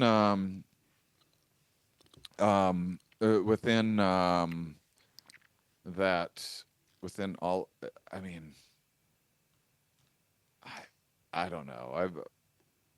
It's just such a fun thing to think about. I just, there's just some telltale signs that people are. The other thing about the psychedelic experience is, it's this idea of, oh, I had this psychedelic experience that showed me that all of this reality is a lie, it was a trick of my conscious perception. Hmm. And that, but like, why not say the same thing about the 4-hour mushroom trip or whatever, or the 10-minute like DMT trip? Like, why is that then the like real perception? You know, Oh, like, totally. maybe that was just the 10 minutes that you got inserted into the matrix. Yeah, yeah, absolutely. And not breaking free of it. And I've seen that, when people start putting the other realms on a higher hierarchy than the physical Yeah. realm.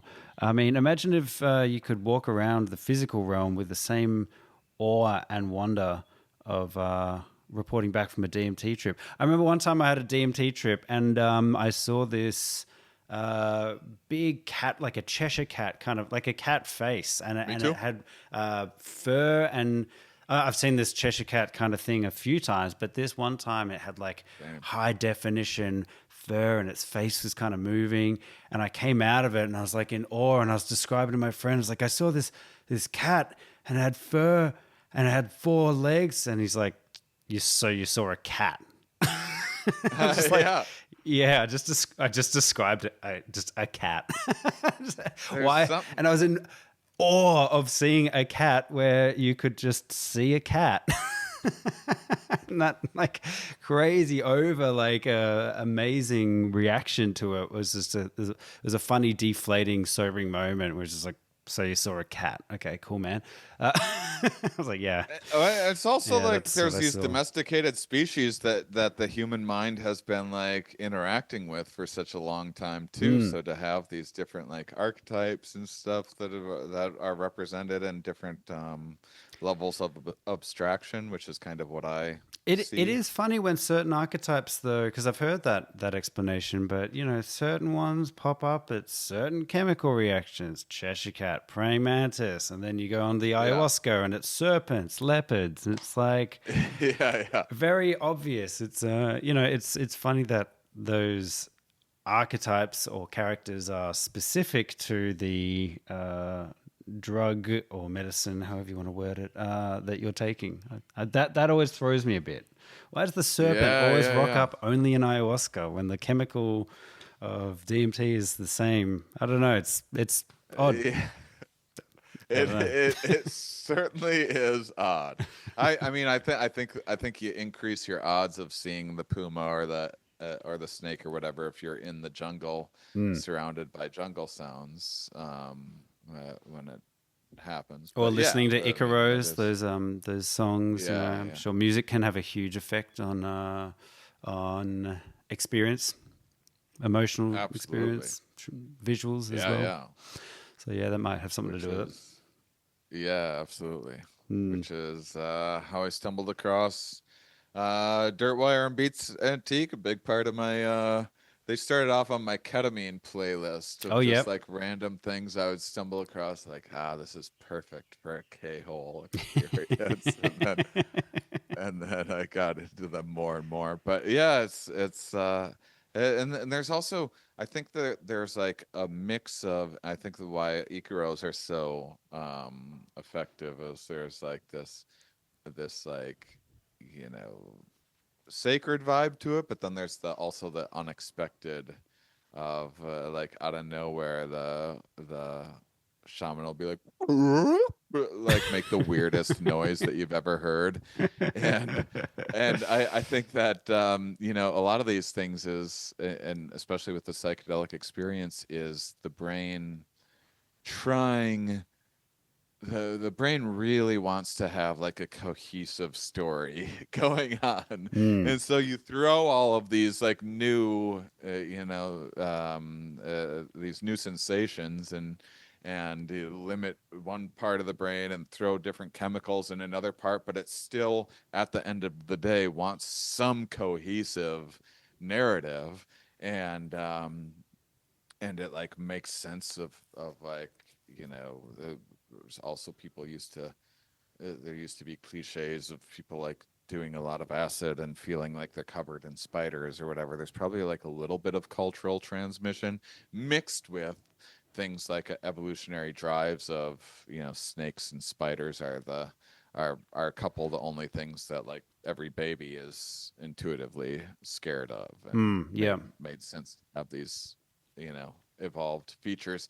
So then when the brain's going like, hey, let's create a metaphor for some like weird hidden danger right now, it might have some sort of snake archetype in the mind that it makes use of to understand like why you would be experiencing these cognitive effects that generally only happen when you're poisoned. Mm. Right. Right. Right.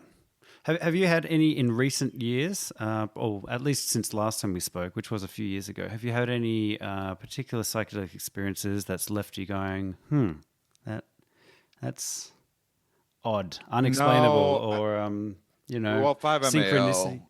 Yeah. Did yeah, you? the 5-MAO experiences, those fucking unsettled. That's the other thing, is I don't have the same tolerance for like synchronicities and stuff that a lot of people are like, wee synchronicities. I'm like, uh-oh, Yeah. I got to God. slow God down these complex alert. synchronicities, or I'm going to I'll be in a psych ward in weeks if I don't. Yeah, the God Well, complex or it does. whatever It does. else. That's like a genuine. I've had trips where I've like come out of it. It's felt very, I don't know, connected to God or something like that. But Yeah, I yeah. also have the whereabouts to detect that and be like, oh, watch out for that because there's a million. Yeah, if anyone's been interested in cults or or people like Yeah, that, there's yeah. a lot of people that think they're God, and it never really goes well.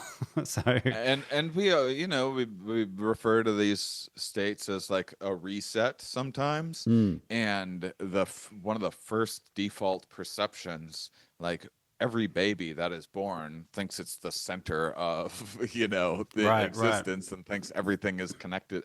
It takes a very long time to understand that things are so. This is why peekaboo works so well on Mm, babies, because there's no there's no Oh shoot, Shane, come on. What is the object permanence? Right. Yep. So there's no understanding that when you aren't seeing things that they can still exist. Mm. And so you're literally like going like your father is going away like and then Mm. coming back like oh my god, it's just a weird trick that parents do when Mm. you're Yeah. Yeah. Yeah. 1 Yeah. years old, to disappear and then come back and like stop existing and then start existing again out of nowhere. Like, Mm. that's just like the fucking trip that we're all born into. It takes a long time to learn differently. Yeah. And Yeah. so I think that you can like default back into that state. I think that's a baseline actually. Mm. Yeah. Yeah. Mate. Yeah. Very possibly. Um, did you care to share at all about your 5-MeO experience, or are you a bit triggering, a bit It's not not triggering. It's not just a pleasant like, thing to recall? yeah, I don't know. So first of all, the psychedelic experiences that have been the most impactful for me are the ones that have been just like beneficial mental health wise. Like Right. I did a few weeks ago, like right after recording that Pete Holmes podcast. Actually, I was like in a pretty bad. I was at the like. I was already pulling out of it, but I was at the tail end of like a pretty awful 6 months or so, and just had been in a bad headspace and some bad habits and not exercising and drinking too much and got Mm-hmm. smoking cigarettes again and shit like that, and just like miserable, and just like things just weren't uh felt like things were falling apart, and there's like weird hiccups with the special that got resolved, um but anyway, um I just had like some LSD recently, and it was just this perfect reset and got me in a good mood and attitude again. And it was the most boring, fucking uneventful LSD trip ever, and it was exactly what I needed. Yeah. Nice. And I Mm. was like, the trip itself, I was like, this is like fine. I'm around good friends or whatever, but it's like pretty boring. And then the days afterwards, I was like actually able to change my behaviors and do the things that I actually wanted to do. Oh, I love And that. that's I love the that feeling. magic That of psychedelics. 100%. That's just the best. I actually got that after 5-MeO DMT the first time I did it. I just Me too. I'd never had a more residual effect from psychedelics more than that. Actually, maybe my first acid trip was very more, but just glowing. Just the world just looked beautiful, and it was people. I was very present, talking to people. I just was happy to be here, happy to be here, Yeah, yeah. and it made changing bad habits easier. The decision to stop drinking for a while was not a difficult decision to make, and things like that. So I just absolutely love that. But then uh, you go back again and again and again. Yeah, yeah, yeah. I I'm know. cooking it. My good habits only last for so long. Yeah, I same, go same. Yeah, I could go until through the it. Yeah, next trip, right? yeah, yeah. So you did have that with 5-MeO. It did have a positive. Oh, the first Mm, time? Oh, 100%. That mm, was incredible. I was like, oh, that was everything I could have hoped for and more. What a mm. lovely fucking experience. See, like mental barriers. I was just like in a pure flow state, just incredible. And then, like after a month of that, I like had some beers and it turned off. Mm, mm. Um, and then I was like, oh shit. Well, I got to get back in that flow state again. And I did it again. I think I was like a little hungover the second time I had done it too. Yeah, But man, that's it. I mean, I don't know, but some of the worst hell realms I've ever had is tripping on a hangover, oh, man. oh Tripping my on a god. hangover. It's But it was like sadistic. Like, mm, it was just like, this is hell. This is absolute suffering. This is where everything ends. This is at least like an aspect of like where this is like a part of infinity of like Yeah. everything needs to go into like this eternal suffering at some point, and like, and here's the taste of this, and like, and here's the part where you think it couldn't get any worse than this, and here's the part where Turn you it up to realize, 11. oh, it can, and it's going to, and here's the part where you think you're gonna wiggle your way out of this, and here's the part, just like Man, that sucks. pure sadistic fucking torture, Trauma. unimaginable. Here's the part Traumatic. where you realize you are going to get out of this, and now you're going to spend the rest of your life and every interaction that you have with anyone knowing that this is where it all goes in the end. And on your way. Enjoy. Something to look forward to. Oh, that sucks, man. That sucks. It was fucking awful. And then the third time, incredible again. Met. Oh, you went back? Had the God experience, all that. And then the fourth time, infinite suffering again. Really? That was fucking wild. It was like the fourth time. It was just like, oh, I'm not breathing. Oh, you don't. This is just an illusion. You don't need to breathe. Oh, my heart just stopped. Like, oh, there is no heart. There was no heart to beat. That was just an illusion. Like, oh, my fucking body's like squirming around on the ground. Like, oh, I'm convulsing. there is no body. There is no Yeah. convulsing. And then yeah, it was unpleasant. And then I'd have like nightmares where I was like back in that space, or like waking up to like, oh, I'm everything. This is all an illusion. And there'd be times when I'd like wake up fucking twitching and shit at night, like like reliving the 5-MeO experience. Whew. Yeah, that sounds like a lot, man.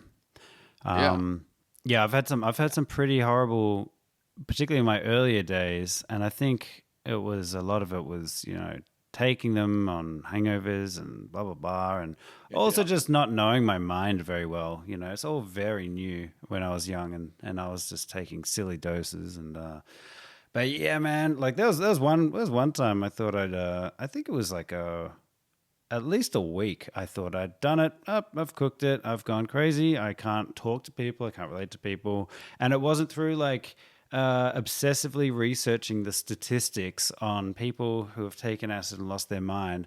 And then the statistics of a week later / 2 weeks later. And it was so small, unless you're like prone to schizophrenia, that I realized statistically I haven't. And as soon as I realized that, it was gone. I was fine. And it was just this story that I was like attached to, that my mind was holding on to.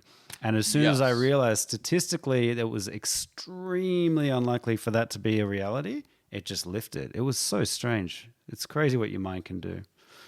Absolutely. And it's like, cause it'll keep on like, there's like certain energies, within your mind that'll be like, the way that I think about it is like different regions or like new thoughts, like like your ideas have lives of their own. So you like, back to what we were saying, the birth to perception, this new idea. Yeah. Perception can be dictated by the framework, right? Absolutely. And so then it's trying to like feed, evidence to it to like keep it alive and keep it like, if you think about like each idea as its own life, and like some of these ideas are like literally like fighting for their lives, like trying to like get whatever conscious energy and focus that they can, if they're like kind of being fed off of attention, then it will use, anything from fear to excitement to paranoia to, madness to joy to anything in between, just like whatever keeps your like conscious focus on this particular feeling or attention. And that's where things can go off the rails for sure. Yeah. Well, I'm glad you're okay. It didn't. I love that. Oh yeah. You're like me. You have a horrible experience, and you have to go back to make sense of it, right? I'm the same. Most people would just not do that anymore. No, I Yeah. have to go back. I have Well, to not doing that understand again. that. Like, well, now I need to do that again. God damn it. 100%, man. I'm a bit the same. Shane, we've smashed 2 hours, man. I Thanks so much for having me. thank you so much for coming back on, man. And the special, I am lucky enough to have seen both the current one currently out and the one yet to come out, and they're both absolutely fantastic. Like I was saying at the start, just so cool to see a unique take on a comedy special, a real kind of a theme to it, and a celebration of so many other creative elements of the psychedelic experience. Your VJ, Micahel Strauss, is excellent.